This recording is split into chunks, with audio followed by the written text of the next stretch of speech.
Sejam todos bem-vindos nessa noite fria e todo mundo, né? Todos que conseguiram vencer aquela vontade de ficar na coberta, vieram até aqui. Vamos agora, então, fazer a nossa oração de abertura. Vamos fechar nossos olhos materiais, porque assim parece que nós nos conectamos mais facilmente com Deus.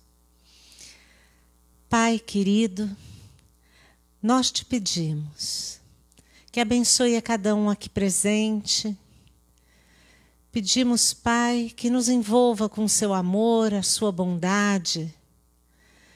Nos ajude a ampliarmos nossa fé, a perseverarmos no caminho do bem.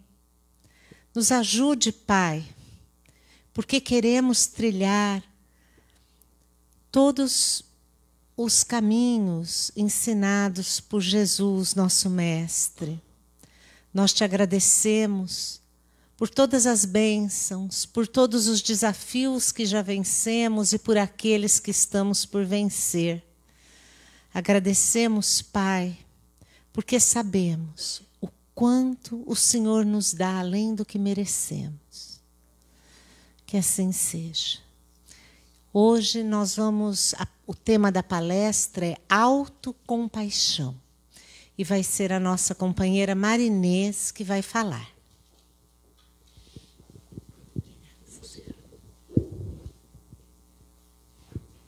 Boa noite a todos. Que a paz de Jesus esteja em nossos corações. Antes da gente entrar no autocompaixão, falar um pouquinho sobre ela, nós vamos refletir alguns sentimentos antes. E, iniciando, vamos voltar um pouquinho no tempo. Vamos falar sobre a pandemia, né? Que hoje, graças a Deus, muito controlada. Mas, durante esse período, nós vivemos, principalmente no início, sem entender muito bem o que estava acontecendo, o porquê e o que estava acontecendo. Mas nós entendíamos que essa doença era contagiosa e letal. E que os profissionais não sabiam concretamente como tratar. E também não tinha vacinas. Além dos cuidados da máscara, do álcool, de lavar as mãos, nós tínhamos que nos separar das pessoas do nosso convívio. Família, amigos, trabalho, a comunidade religiosa. Conclusão, nós tínhamos distanciamento e isolamento. Mediante esse quadro se instalou o medo e o pânico. E nós vimos, mediante isso, algumas ações de bondade e de solidariedade. Mas também nós vimos ações de inconsequência, de preconceito, de crueldade e de intolerância. Bom, o tempo passou, teve muitas perdas, e com o pesar, a vida segue. E conforme a normalidade foi se estabelecendo, nós ouvimos que nós não aprendemos muita coisa ou quase nada com a pandemia. Aumentou a violência, aumentou os desafetos. Na alta crise, logo que passou da pandemia, 2 países entraram em guerra. Outros se ameaçavam. Protestos violentos surgiam. Inclusive, recentemente, né, semanas anteriores, um protesto na França, uma violência absurda contra a violência. Um protesto de violência contra a violência. Enfim, o que aconteceu com todos nós? O que aconteceu com a humanidade? Nós ficamos com sofrimento, nós ficamos insensíveis, nós sufocamos os sentimentos bons de bondade, solidariedade, de piedade, de gentileza, de generosidade. O que aconteceu conosco? Nós sufocamos todos esses bons sentimentos quando nós estamos vulneráveis, com medo ou decepcionados, nós nos fechamos. É o que conceitua uma assistente social e pesquisadora, Brené Brown. O que ela diz? Ela relata que foi realizada uma pesquisa bem antes da pandemia, e eles concluíram que a hostilidade e o narcisismo aumentou no mundo. Eles analisaram as músicas que chegaram no topo das paradas, como dizia, nos últimos 30 anos. E eles concluíram que a hostilidade e o narcisismo aumentavam. E a palavra como nosso diminuía e aumentava a palavra eu e meu. Eles também concluíram e viram que as palavras relacionadas com solidariedade, pensamentos e emoções positivas, elas declinaram, mas aumentaram a palavra ira, raiva e matar. Bom, isso acho que explica um pouco o porquê da pandemia e o após-pandemia, mas não justifica as más ações, né? E aí, conforme nós vamos entendendo, compreendendo os nossos sentimentos, nós vamos melhorando interiormente. E aí nós vamos melhorando também as situações e pessoas ao nosso redor. Quando nós falamos em sentimentos, nós precisamos meditar sobre eles. Porque muitas vezes a gente vai no automático e a gente não reflete sobre as emoções. Como sempre, eu trago Joana de Ângeles, que ela diz que os sentimentos é a capacidade que o ser humano possui de se conhecer, compreender, sentir e compartilhar emoções. Ela ainda acrescenta que um filósofo americano, Max Scheler, ele fez uma pesquisa e estudou, e ele relacionou sentimentos superiores que estão em relação ao amor, à justiça, à bondade.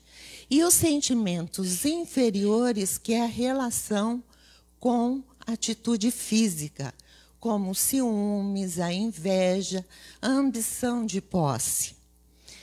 E ela continua: os sentimentos são processos naturais para a evolução. Quando predominam os instintos inferiores, sensações se manifestam de maneira agressiva. Dores física, moral, emocional e espiritual. Mas quando nós nos elevamos, maior é a nossa sensibilidade e possuímos forças para mudar e alterar nosso ciclo de dor. Mas aí, voltando aqui o resultado da pesquisa, onde diminuiu a palavra nossa e nosso e aumentou a palavra meu e eu, isso não é só narcisismo, é egoísmo também. E o Evangelho segundo o Espiritismo nos diz que o egoísmo é a chaga da humanidade. É contrário, é a negação da caridade. E Joana nos orienta que a terapia eficiente para o egoísmo é o altruísmo. Assim,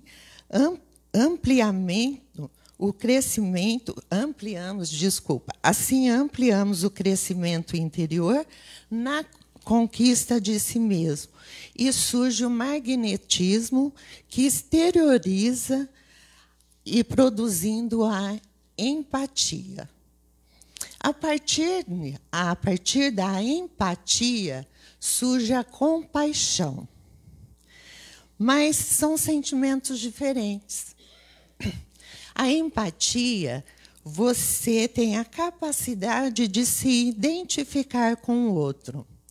Sabe aquele momento que nós estamos vendo novela ou um filme, que o personagem sofre e a gente chora junto? Isso é empatia. A compaixão, ela é diferente. Você quer, de qualquer forma, e isso é instintivo, acabar com o sofrimento e a dor do outro.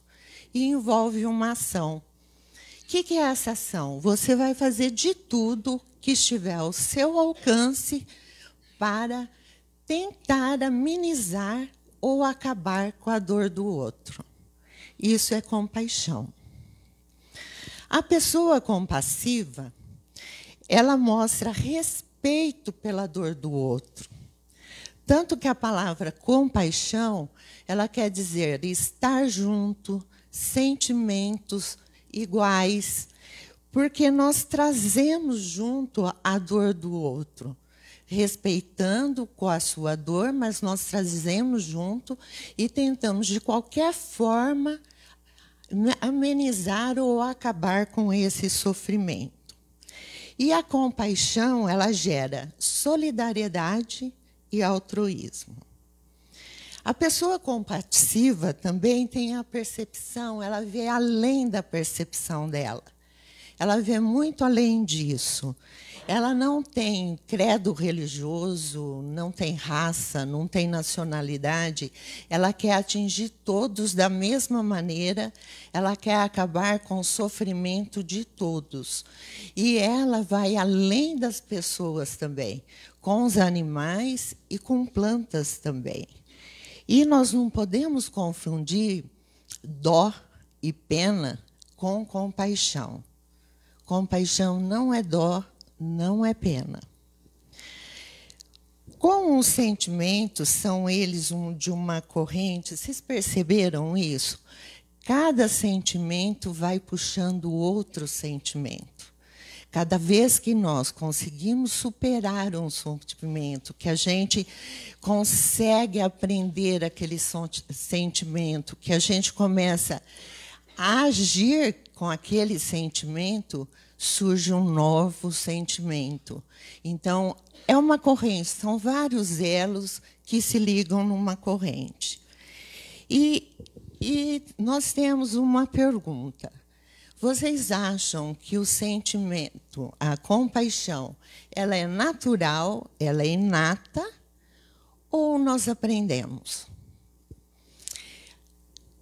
Mais uma pesquisa para ilustrar essa resposta. Na Universidade de Washington, os cientistas envolveram 96 bebês para fazer essa pesquisa. Eles colocaram cestas de diversas frutas perto do bebê.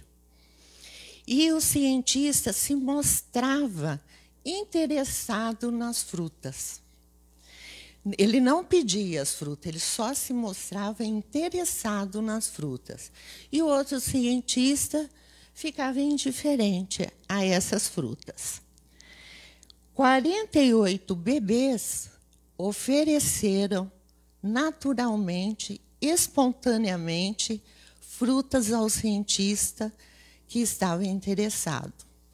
E 4 bebês ofereceram espontaneamente frutas ao cientista que estava indiferente às frutas. Eles repetiram o teste, mas com os bebês com fome. 37 bebês entregaram naturalmente, espontaneamente, frutas ao cientista que se mostrou interessado. E nenhum bebê entregou as frutas ao cientista que estava indiferente. Bom, o que nós concluímos? Concluímos que a compaixão é um sentimento inato aos seres humanos, iniciado no processo evolutivo que caracteriza o espírito maduro e elevado. O que nós entendemos disso? Nós entendemos que os bebês que entregaram espontaneamente, já é inato essa compaixão. Os que não entregaram têm que aprender. Como diz aqui a Joana, a fala dela, significa que esses bebês, em outras vidas, já aprenderam. É o que nós já vimos aqui, quando ela diz que em cada etapa nós desenvolvemos um bem, junto com um valor. Então, se nós aprendemos em uma encarnação a compaixão, com certeza nós vamos nascer com esse instinto, com ele inato. E os que não entregaram espontaneamente, com certeza têm que aprender. Aí entra a responsabilidade de quem os educa, né? Bom, compreendemos um pouco de sentimentos bons e sentimentos não muito bons, né? Então, vamos refletir um pouco sobre a autocompaixão. E o que é a autocompaixão? Antes de falar sobre elas, vamos falar o que não é autocompaixão. Não é autopiedade, não é egoísmo, não é fraqueza, não é ser vítima, né? Não é ser passiva, não é sentir dó ou pena. Isso não é autocompaixão. Autocompaixão não difere da compaixão. Só que, em vez de a gente fazer isso com o outro, nós vamos fazer conosco. Nós vamos nos tratar da mesma forma que nós faríamos com uma pessoa querida. Nós trataríamos com o mesmo carinho, com o mesmo cuidado, com o mesmo apoio, com o mesmo sentimento de respeito e com ética.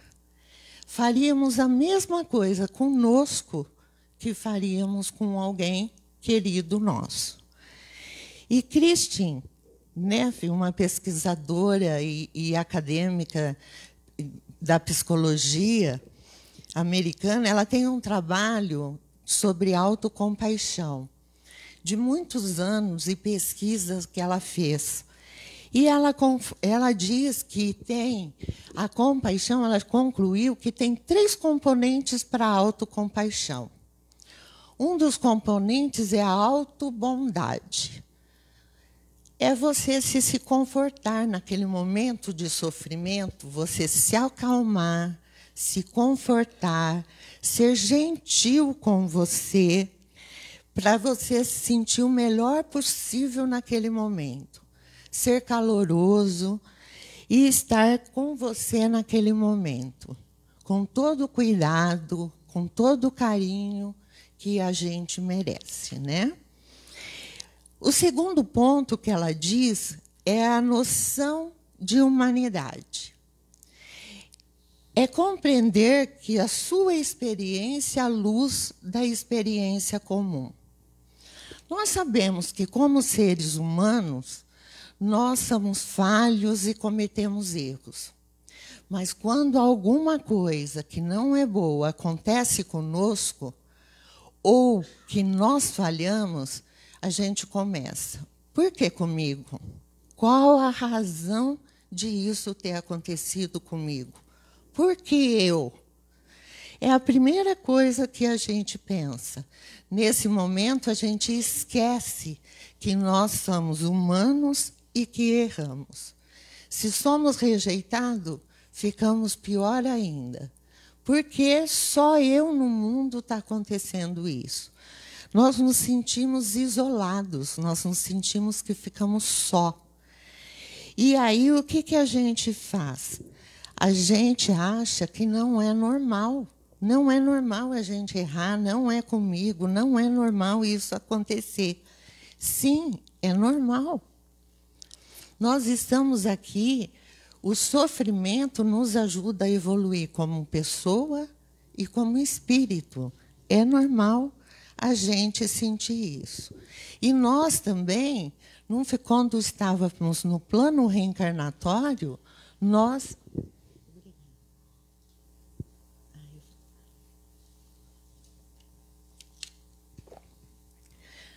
não pedimos, coloque aí, ó, serei perfeita, vou ter uma vida perfeita.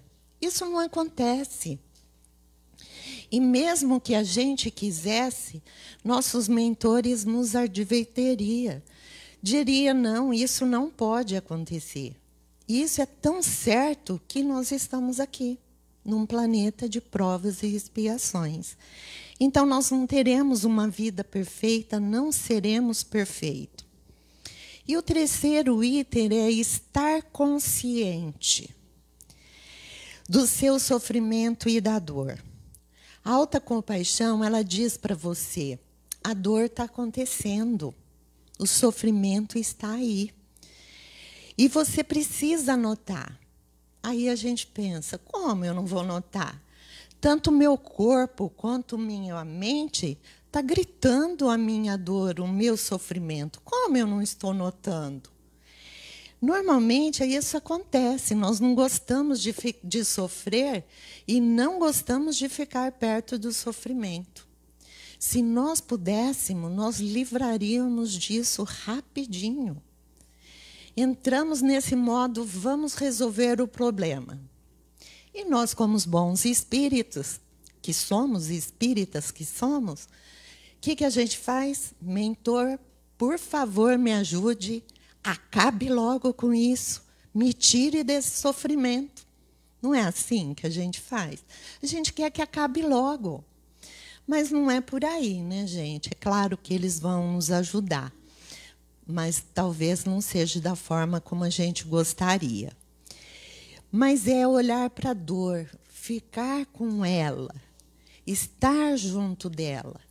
Mas isso não quer dizer que você vai curtir a dor e esse sofrimento, vai se jogar lá na cama e ficar como coitadinha de mim.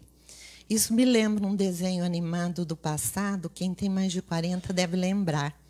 Daquela hiena que falava, ó céus, ó vida, ó azar. Não é isso. É ficar junto da dor, notar a dor.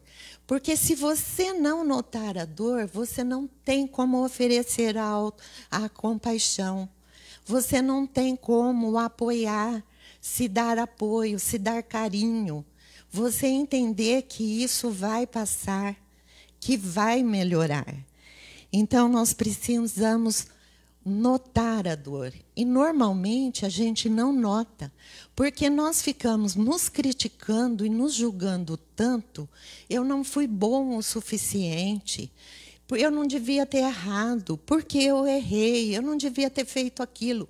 A gente fica nesse ciclo de se questionar, de se criticar e de maneira negativa, normalmente, e a gente não percebe o quanto isso nos machuca. Provavelmente, isso nos machuca muito mais do que a própria dor que estava acontecendo. Então, não se julgar, não se criticar, mas se apoiar, estar junto, ser carinhoso, ser generoso consigo mesmo. A autocompaixão, ela também nos faz nos sentir melhor. E a partir do momento que nós nos sentimos melhor, nós vamos melhorar o que está em nossa volta, seja pessoas ou situação. Porque eu me aceito do jeito que eu sou, com erros, com falhas, eu me aceito. E vou fazer isso com muito carinho comigo. Então, trago Joana novamente. Ela diz, ter a coragem de ser diferente, desenvolvendo o sentimento da compaixão e solidarizando com a vida. O que quer dizer? A coragem de se conhecer. A gente sempre fala aqui sobre o autoconhecimento, né? A gente ir em busca da nossa vida interior. E quando eu me conheço e eu reconheço e valido a minha dor, eu valido o meu sofrimento, eu sei que ele está ali, mas eu vou estar junto, que eu sei que é difícil mudar de atitude quando eu estou sofrendo. Mas quando eu me conheço, que eu sei quais são as minhas sombras, quais são as minhas dores, quais são as minhas virtudes, eu consigo seguir esse processo sendo generosa comigo, sendo bondosa comigo, sendo agradecida comigo e, principalmente, calorosa. Isso é autocompaixão. Por hoje é isso, gente. Obrigada por me ouvirem.